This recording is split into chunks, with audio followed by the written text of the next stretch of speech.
ప్రధానమైనది పోర్ట్స్ గురించి. ఆ పోర్టుల్లో భాగంగా మాకు కూడా వాటా కావాలి అని అడిగిన సందర్భం గురించి, దాని గురించి కూడా వివరణ ఇవ్వాలి. మరి సాక్షాత్తు తిరుమల తిరుపతి దేవస్థానం గురించి కూడా వార్తలు వచ్చినాయి. అవి జరిగిందో లేదో నాకు తెలియదు, కానీ దీనిపైన ప్రజలకి వివరణ ఇవ్వాల్సిన అవసరము మరి రెండు ప్రభుత్వాలపైన ఉంది అని కూడా ఈ సందర్భంగా తెలియపరుస్తున్నా.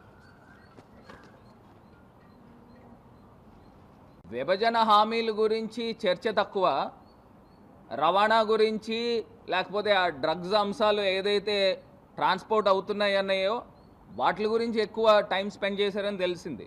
అంటే సుమారుగా 1:40 నిమిషాల పాటు చర్చలు జరిగిన దాంట్లో ప్రధానంగా మాట్లాడాల్సిన అంశాలు ఏంటండి? షెడ్యూల్ 9కి సంబంధించి, షెడ్యూల్ 10కి సంబంధించి ఏదైతే రీఆర్గనైజేషన్ యాక్ట్లో పొందుపరిచి ఉన్నారో ఈ ఆస్తుల గురించి మరి రావాల్సిన అవసరం ఉంది. ఇది కాకుండా విద్యుత్ బకాయిలు కూడా ఎన్ని సంవత్సరాలని మనం ఆగాలనండి? ఇప్పుడు ఆంధ్రప్రదేశ్ ఇప్పటికే అన్యాయం జరిగింది, మరి వచ్చిన దాన్ని ఆ డబ్బుల్ని ఏదైనా క్యాపిటల్ ఎక్స్పెండిచర్ వాడడానికి ఉపయోగపడుతుంది కదా.